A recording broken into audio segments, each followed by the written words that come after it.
માતાજી।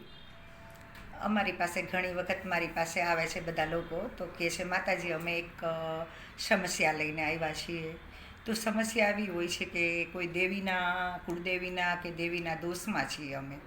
તો દેવ દોષ ક્યારે હોય છે એનું એક સમજાવું છું કે આ ચૈત્રી નવરાત્રિ છે, તો નવરાત્રિમાં તમે અનુષ્ઠાન ન કરી શકો તો કાંઈ નહીં, અખંડ જ્યોત ન રાખો તો કાંઈ વાંધો નહીં, કે તમે વ્રત ન કરી શકો તો પણ કાંઈ વાંધો નહીં, પણ તમે સાત્વિક ખોરાક લ્યો, થોડુંક સાત્વિક જીવન જીવો, નોનવેજ છે, દારૂ છે, લસણ ડુંગળી છે, એ બધું છોડો અને સાત્વિક જીવન જીવો અને દેવો કે દેવીના દોષમાં ન આવો। એથી મોટો સાત્વિક જીવન જીવો એ જ મોટું અનુષ્ઠાન છે અને